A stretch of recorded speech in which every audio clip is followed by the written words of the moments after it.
Muy bien, se lo vamos a preguntar ya mismo, porque estamos en modo feriado, no perdemos un minuto y vamos a preguntarle a dónde se detecta, ¿no? El dolor emocional, el dolor físico, ¿no? ¿Qué diferencia hay a nivel neuronal? Y a mí Sobre me todas las atrapa cosas. particularmente saber si hay conexión finalmente entre el dolor físico y el dolor emocional. Muy bien, ya está con nosotros Juan Pablo Martínez, neurólogo. Hola Juanpi, Hola, Muy bienvenido. buenos días. Pablo, ¿cómo va? Buen viernes, Muy buenos días gracias para todos. por estar con nosotros. Gracias. Dos temas, por un lado el dolor físico y por otro lado el dolor emocional, ¿no? ¿Y dónde? Yo arranco preguntándote esto, ¿no? ¿Dónde se Sí. detecta en el cerebro? Bueno, primero, digamos, como ustedes saben, el cuerpo tiene sensores y receptores para la visión y diferentes estímulos. Sí. Lo que es dolor físico, estrictamente todo lo que es el tacto y diferentes modalidades de dolor, de sensibilidad, tenemos receptores específicos para cada uno de ellos, Sí. que viajan a través de los nervios y llegan al cerebro a un área que es el área somatosensitiva, que registra toda la parte del dolor, específicamente en una parte específica del cuerpo. A su vez, como sabemos, y ya por ahí en otros programas que lo hemos charlado, el Sí. cerebro trabaja en red. No trabaja de manera aislada, sino trabaja en red. Entonces, nuestro cerebro es tan complejo que despierta también lo emocional, un componente somatosensitivo relacionado con el dolor. Entonces, nosotros, digamos, los seres humanos tenemos una gran capacidad y específicamente una estructura muy, muy compleja que es la corteza cerebral, que es como la parte más evolucionada, es la última parte que se desarrolló de nuestro cerebro, donde están toda la parte emocional, la parte subjetiva, la parte de lo que es el juicio, la parte de lo que es cómo podemos proyectar el futuro, que eso es algo muy característico de nosotros, cómo puede ser que estando yo ahora puedo planificar a 10, a 20, a 30 años. Bueno, toda esa complejidad se relaciona íntimamente con las emociones y con las vías del dolor. Es Mira. un tema interesante. Pero así como desmenuzando el tema, si yo digo, me está doliendo el corazón de tristeza por algo que me pasó, Sí. ¿dónde, ¿dónde está ese dolor instalado realmente? ¿Dónde lo Ese percibo? dolor, bueno, si uno ve un poco de historia y de filosofía y diferentes por ahí corrientes, muchos toman el corazón, estrictamente el corazón, como el origen de muchas emociones. Pero lo cierto, digamos, hablando un poquito más en la ciencia, sabemos hoy en día que el corazón es más una víctima que un autor. Entonces, muchas veces cuando uno tiene esa angustia que la siente en el pecho o tiene diferentes emociones por ahí que la siente como acá muy dentro, en realidad estamos siendo, digamos, como una parte secundaria, no la central, porque la central todo ocurre en el cerebro. Sí. Toda la parte emocional, sea de cualquier emoción, sea una emoción básica, como por ejemplo las emociones básicas que la tienen todos los mamíferos, Sí. como es la alegría, el miedo, todas esas cosas, y después las emociones que son un poco más complejas como el amor. Por ejemplo, es una emoción muy compleja que, digamos, nuestra corteza cerebral, que es la parte más desarrollada, podemos, digamos, como permitirnos decir experimento el amor, y también sufrimos por amor, y ahí el que sufre es el corazón. Entonces el corazón es más una víctima que un productor. ¿Se puede morir por alguna emoción? No estrictamente morir la persona, pero sí y se ve, digamos, que las emociones determinan muchas veces una cascada en el cuerpo que resulta, digamos, fascinante. Cómo puede ser que una emoción pueda producir tantos cambios a nivel corporal. Cuando estamos angustiados, que esto mucho se ve, digamos, en la medicina diaria, desde el médico que está en la guardia hasta los médicos que hacen consultorio, podemos ver cómo un paciente solamente con angustia o con dolor de cualquier tipo, en este caso podemos suponer, hablando de un tema familiar, cómo esto puede desencadenar que suba la presión. Al subir la presión, esto puede traer otras consecuencias vasculares y un montón de, una cascada, unas consecuencias que a mí particularmente me ha tocado por ahí de cerca ver a pacientes que han llevado una buena vida saludable, y por una cuestión muy específica han desarrollado un dolor emocional tan grande que han hecho picos de presión. Y ese pico de presión ha terminado con una hemorragia cerebral. Ay, me puedo sumar a lo que dice Paya porque me parece re interesante esto que marcaba ella. Tal vez no morir, pero viste, sí enfermarse. No sé, doctor, lo aprovecho. A veces uno escucha y sabe de casos de que tal vez falleció la esposa y al tiempo falleció él, ¿no? Porque muchas veces se dice, se enfermó de dolor, murió de tristeza, o también, o algún familiar, a alguien le pasó algo, inclusive a la mascota, a veces, no sé, hay un montón de casos y historias que uno conoce y que le van llegando de que tal vez no morís de dolor, pero sí te desencadena o algo, te enfermas por ese dolor, Tal cual. por otra cuestión, Bueno, ¿no? de hecho, antes se pensaba, hace muchos años, si vamos estrictamente al punto conceptual de la definición de dolor, hace no muchos años, digamos, el concepto de la sociedad internacional era que el dolor era producido por un trauma, por una injuria en alguna parte del cuerpo. Sí. Y hoy cambió esa definición y se integra, digamos, como que el dolor ya no necesariamente tiene que haber un sustrato de injuria o de daño, sino ya el dolor emocional y la parte, digamos, de lo que venimos hablando de la complejidad del ser humano, también se toma en cuenta dentro de este concepto. Entonces ya no hace falta que, por ejemplo, por decirlo de una manera muy básica, me golpee para decir tengo dolor. Puedo tener dolor por algo personal, por una mascota, por algo familiar, por una situación particular. Y ese dolor también activa áreas que están relacionadas estrictamente con el dolor, por ejemplo, si me corto con... Claro, con el físico. Y doctor, el dolor, bueno, no se puede evitar, pero la enfermedad que causa ese dolor, ¿se puede evitar en ese órgano o en ese corazón? Sí, totalmente. La prevención es clave en todo esto. Y algo, digamos, que está muy relacionado, que yo lo veo, digamos, más en mi trabajo diario, en los pacientes con dolor crónico, pacientes que vienen, por ejemplo, con un aplastamiento vertebral, un dolor por una hernia de disco crónica, una cirugía de columna que quedaron con dolor. Es un paciente que lleva un seguimiento, digamos, continuo. Ese paciente hay que seguirlo continuamente porque es un paciente que no solamente hay que atender su parte física, estructural, sino también su parte emocional. Entonces yo con todos mis pacientes siempre yo les pregunto cómo están en el día a día, cómo están sus cosas, cómo están sus tareas, digamos, que cada uno tiene, porque esto tiene un impacto muy grande. Por ejemplo, un paciente que tiene un dolor por artrosis de columna, algo básico y que se ve todos los días por artrosis de columna, ese dolor, que es por artrosis, puede aumentar a niveles muy altos si esa persona tiene un problema familiar, por ejemplo. Y uno puede ser, pero ¿cómo puede ser que la artrosis, digamos, termine en un dolor tan intenso, desproporcionado? Y es porque justamente lo que hablamos recién, nuestro cerebro trabaja en red. Claro. Y todas estas zonas de dolor y emocionales se interconectan en algún punto. Entonces, siempre, digamos, el paciente con dolor es un paciente que se trabaja en equipo.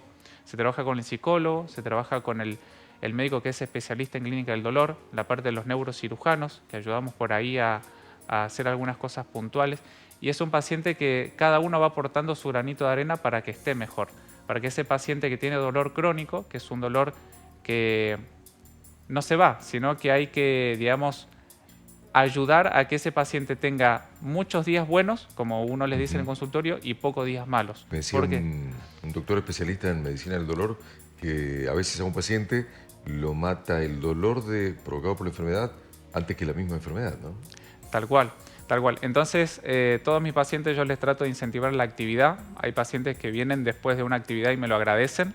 Por ejemplo, hay muchas pacientes que han arrancado algo básico como pilates. Dice, doctor, pilates me cambió la vida.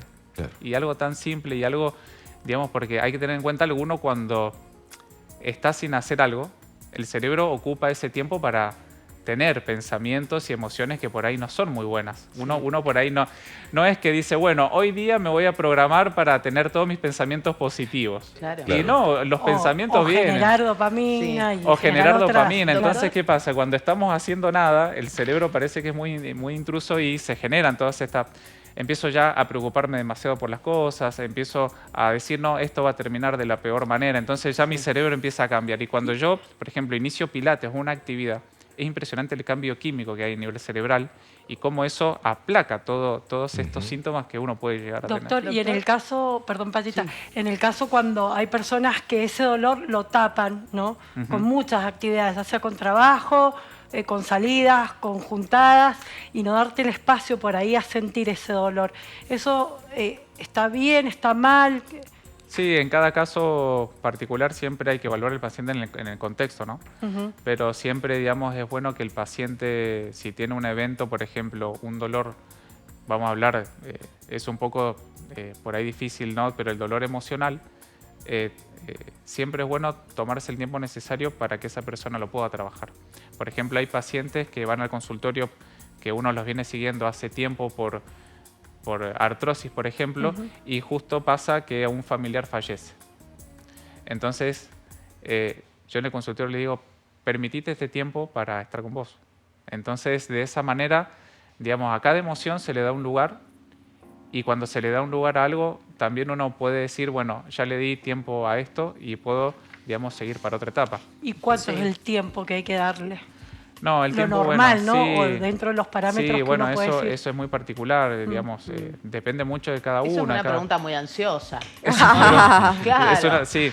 No, cada porque viste paciente que a veces sí. te dicen, bueno, a ver, Sí. podés estar con emociones durante un año, un duelo es normal, y después te Tal dicen, no, cual. bueno, pará. Sí, por eso, al ser tan complejo, siempre, digamos, todo esto lo trabajamos en equipo. Hay un psicólogo, bueno, de la parte más estrictamente del trabajo hay un kinesiólogo, estamos nosotros. Entonces, siempre el paciente con dolor crónico, ¿no? Que es el paciente que tiene dolor más de 3 meses, es un paciente que hay que, digamos, ayudarlo de manera conjunta. Doctor, ¿y qué herramientas nos puede brindar para fortalecer lo que son estos pensamientos que a veces nos invaden? Además de esto, ¿no? Focalizarnos en hacer deporte. ¿Qué otras herramientas pueden ayudarnos? Sí, yo creo que las herramientas son las que todos conocemos y por ahí nos cuesta hacernos el tiempito. La actividad física es fundamental. Una actividad física yo le digo al paciente que le guste. Porque si, por ejemplo, al paciente no le gusta hacer pilates y le gusta hacer, por ejemplo, otra cosa, yo lo incentivo a que busque una actividad, que la haga 3, 4 veces por semana. Y pacientes que por ahí venían con ganas pero no lo iniciaron, y yo por ahí en el consultorio como que los obligo, ¿no? Tenés que iniciar, cuando vengas a verme de vuelta tenés que haber iniciado. Y después se enganchan y después a los 2, 3 meses, doctor, le tengo que agradecer. Y algo tan simple como hacer una actividad. Claro. Puede ser ir a jugar al pádel. Y por ahí salir en a las caminar. personas que no pueden, por X circunstancias, hacer actividad, ¿qué se les recomienda más? Ya, obviamente una terapia, pero hoy no todo el mundo tiene la posibilidad de hacer terapia, ¿no? Tal cual. Bueno, hay pacientes que tienen, digamos, por el dolor y por diferentes motivos, tienen mucha dificultad para movilizarse, están en silla de ruedas o están en andador. Entonces, siempre es bueno implementar, digamos, ahí hay que ver el contexto del paciente y del familiar, pero siempre es bueno que el paciente tenga alguna actividad dentro de la casa. Es muy importante la parte social, porque nosotros somos seres sociales en toda nuestra vida, y el paciente que tiene un dolor, digamos, de cualquier tipo, siempre es bueno que esté en contacto con familiares, con amigos. Eso es fundamental, y después hacer diferentes actividades. Por ejemplo, hay pacientes que han empezado a pintar, hacer una actividad manual. Y eso parece que no, pero es impresionante cómo el cerebro desconecta, digamos, de todos estos pensamientos. El famoso De hecho, está estudiado sí. por psicólogos cómo en el paciente con dolor la rumiación es un factor fundamental que dispara el dolor, lo exacerba. Entonces, trabajar con esto en equipo, la rumiación, los pensamientos intrusivos, que justamente está conectado con la parte esta, es fundamental. Sí, Porque el despejar la a veces mente. sucede que el paciente está multimedicado, viene y dice, doctor, tomo 50 gotas de tramadol cada 8 horas, tomo el paracetamol, la pregabalina. Está un paciente multimedicado y que está con la misma intensidad de dolor que no tomando nada. Entonces uno empieza a investigar un poquito, bueno, contame tu día a día, contame cómo estás con tu trabajo, con tus cosas, y ahí empezamos a optimizar, y ahí el paciente ¿Y qué está cambia. fallando ahí? Y ahí hay que, Porque claro, justo han nombrado medicamentos que son fuertísimos, ¿no? como yo, digamos, les consulto a mis pacientes, siempre abarcamos la totalidad. Por ejemplo, hay pacientes que vienen muy multimedicados y directamente les retiro la medicación e implemento otras medidas de manera más integral. Hay otros pacientes que por ahí vienen con un dolor específico y que no vienen bien medicados, entonces les trato de optimizar la parte de medicación, y también hay que trabajar muy a la par con el kinesiólogo, con el psicólogo, con diferentes profesionales. Entonces, el paciente realmente con dolor, porque yo le explico a los pacientes con dolor, a veces, obviamente, al paciente hay que explicarle y educarlo, ¿no? Yo le digo a los pacientes, el dolor, digamos, no es como el apéndice, que el apéndice se inflama y se saca. El dolor hay que irlo abrazando por diferentes puntos. Entonces, yo les hago, digamos, les explico, los educo de esa parte, entonces el paciente entiende que, digamos, va a llevar un trabajo de día a día. Entonces los pacientes, cuando ven el día a día que van mejorando, ellos mismos se dan cuenta que ese es el camino. Y eso es digamos, lo lindo de poder ayudar a las personas con dolor. Juan Pablo, Sí. no me quiero ir a un lugar así místico en Sí, la sí, charla, sí. pero cuando hay una estrecha relación en un vínculo con otra Sí. persona, ¿no? Uno dice, estoy realmente conectado con el otro. ¿Puede Sí, ser sí. que uno sienta el dolor del otro? ¿Puede ser que uno perciba si al otro algo le duele? Totalmente, totalmente, digamos, hay una conexión social, emocional, personal con la persona que uno comparte o con amigos que están pasando por un problema y uno puede sentir la emoción de esa persona, porque somos seres emocionales, digamos. Sí. Más allá de ser, digamos, hablando a nivel médico, una máquina excepcional, tenemos una conexión emocional que no la tiene, digamos, otra especie, por así decirlo. Entonces, si vos me comentás, Pablo, estoy pasando por esta situación y yo es muy probable que sientas lo mismo que vos. Eso se llama empatía y tiene un trasfondo neurobiológico también. Por eso, digamos, cuando en ambientes sociales, cuando uno está angustiado o triste o alegre, eso también contagia. Entonces, las emociones también se contagian, no solamente las enfermedades. Y en vías de Sí. buscar perdón, Majito, en vías de buscar una solución, un alivio para una persona doliente que llega al consultorio, el cerebro definitivamente señala, indica, muestra por dónde le viene el dolor a esa persona, si es emocional, con un reflejo en lo físico, o si es un dolor físico con reflejo en lo emocional. Bueno, Digo, a porque esto, muchas veces pasa, ¿viste? Dice, siento como una angustia, como un dolor acá, y capaz que simplemente un cuadro angustiante o angustioso, y Tal no cual. es definitivamente que me esté por dar un infarto. no, tal cual, bueno, por eso justamente hoy, cuando el paciente viene al consultorio o a una guardia, que suele suceder mucho, pacientes con un dolor puede ser de tórax, que uno piensa cuando es un dolor Sí. agudo y bueno, y diferentes factores, uno puede pensar en un infarto, ¿no? Que es el dolor.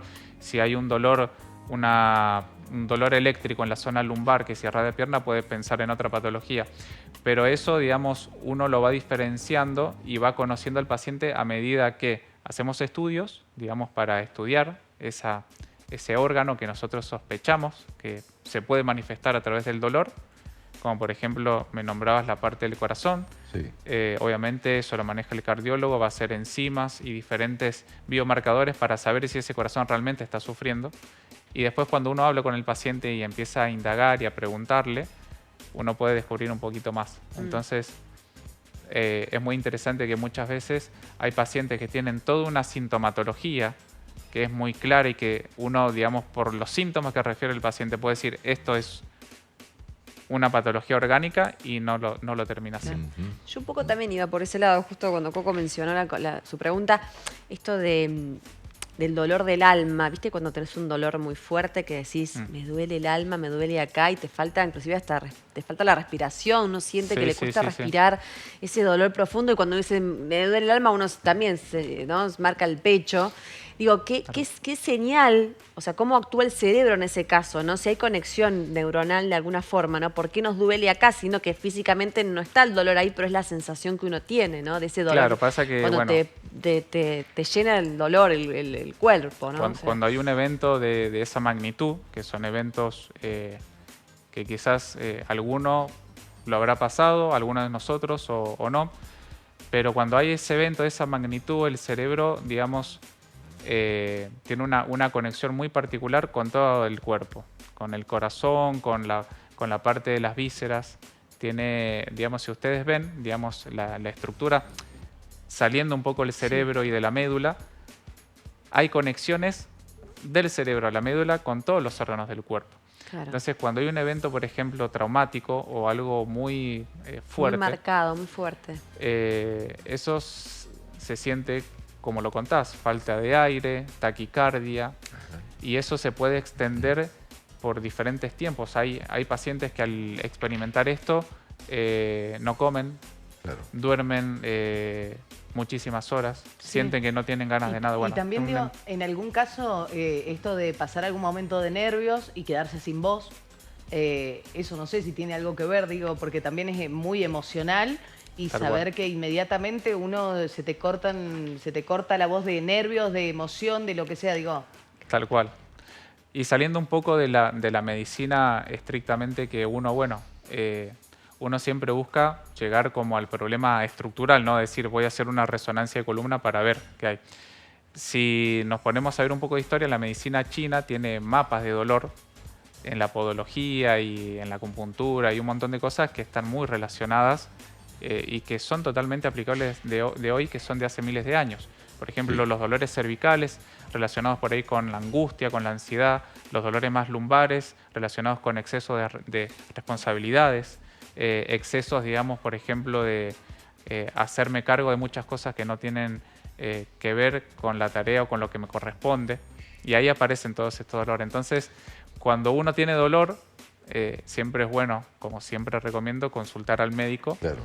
Pero, ¿se Eh, prende algo en el cerebro? ¿No hay como una alerta o no? De estos dolores que uno siente, de dolor intenso, profundo, emocional, por algún motivo. ¿Neuronalmente hay algo que pasa? Neuronalmente sí. Sí. Y de hecho cada vez estás sabiendo y conociendo un poquito más gracias a que, digamos, hoy contamos con métodos Sí. para saber lo que está pasando en el cerebro ahora mismo. Mirá. Digamos, diferentes métodos de imagen que, por ejemplo, a través de una emoción o de una imagen, uno puede ver particularmente qué está pasando en el cerebro, que antes eso no lo teníamos y hoy sí, y se ve, digamos, cosas increíbles, digamos, como estábamos hablando, ¿no? Doc, bueno, sos neurocirujano, divulgador científico. Contame, quizás para cerrar, ¿qué es el umbral del dolor? ¿Cuál es el límite del dolor que puede soportar una persona o cada persona tiene un límite, un umbral diferente? Bueno, eso es muy interesante, digamos, porque si vamos netamente a lo teórico, hay un umbral descripto, digamos, porque como yo les contaba, nosotros tenemos diferentes receptores que ante una presión, o por ejemplo si yo me pincho con una aguja, Sí. eso dispara un potencial de acción que cuando pasa determinado potencial eléctrico, manda la señal de dolor. Y más allá de eso, estrictamente que ya está establecido a nivel fisiológico, cada uno maneja un umbral de dolor personal. Entonces quizás algo que me produce dolor a mí no te lo produce a vos. O al Y- revés. Mirá qué loco. o al revés. Entonces por eso uno ve y digamos yo trato de conocerlo al paciente bien para saber cuál es el umbral del dolor. Si un paciente que tiene un umbral alto, Claro. por ejemplo, pasó por un montón de situaciones y hablando de lo emocional pasó por un montón de situaciones y el paciente se lo ve entero, por así decirlo, y otros pacientes que por ahí con otras cosas se les dispara este umbral del dolor y que eso se ve reflejado, ¿no? en la patología. Más que todo que uno ve, digamos, mucha patología, como yo les contaba, de columna, entre otras cosas, uno puede ver cómo una misma patología con el mismo grado de severidad cambia de un paciente a otro por un factor emocional. Mira, Eso es o sea que increíble. alguien que ha sufrido más o está más curtido emocionalmente puede tener un umbral de dolor más alto, Más tolerancia. más tolerancia que otros. Más tolerancia. Sí, hay gente que lo pinchan y ya le duele. Hay una cosa que no puede. Y hay gente que soporta eso y tantísimas Totalmente. cosas. Yo he recibido pacientes en el consultorio que vienen, siento un leve dolor, y tienen una fractura de vértebra, por ejemplo, que la fractura de vértebra es uno de los peores dolores que puede sufrir el ser humano, Sí. digamos. Y hay pacientes que, por ejemplo, tienen una mínima fisura en la vértebra y vienen al consultorio realmente... Desgarrados. Mirá, qué increíble. Entonces es muy interesante, digamos, cómo ahí interviene la parte, como hablamos, de lo emocional. Y Gente cómo quebrada los que no le conceptos duele. cambiaron, digamos, cómo es tal la importancia que hace, como yo les decía, hace muchos años que el concepto de dolor por la Sociedad Internacional era que haya la presencia de una injuria, de una lesión en algún Claro. órgano. Y ahora no, ahora se integró. Además de eso, también está la parte emocional. ¿Se Es mide increíble. el dolor? ¿Hay una escala? Hay diferentes escalas. La escala visual, digamos, que uno usa a diario. Las caritas, por ejemplo, uno usa en los pediátricos. Caritas, digamos, que van, digamos, de más tristes a más felices, que se usan en los chicos. Hay diferentes test para saber, digamos, qué tipo de dolor estamos sufriendo. Hoy hay muchas herramientas para que se le puede dar al paciente y uno, digamos, esa información es muy valiosa para uno porque uno también le ayuda a hacer un correcto tratamiento al paciente. Porque obviamente no todo dolor se trata igual. Hay dolores que, por ejemplo, como charlábamos, tienen un componente más emocional y es muy importante la tarea de trabajar con el psicólogo. Hay dolores que, por ejemplo, son por mala postura, que por ahí es muy frecuente ver eso a diario. Me duele la zona lumbar y cuando queremos ver es una cuestión postural. Trabajamos con el kinesiólogo. Si hay una artrosis, podemos hacer diferentes cosas a nivel quirúrgico como neurocirujano. Entonces, es ir conociendo al paciente, digamos, cuál es el dolor, el umbral de dolor y darle el mejor tratamiento. Juan Pablo, muchísimas gracias por Muchas este gracias tiempo. a ustedes. Gracias, Juan Pablo. Buen Un placer, feriado. un placer. Buenas Pascuas, ¿eh? Gracias, igualmente. Gracias.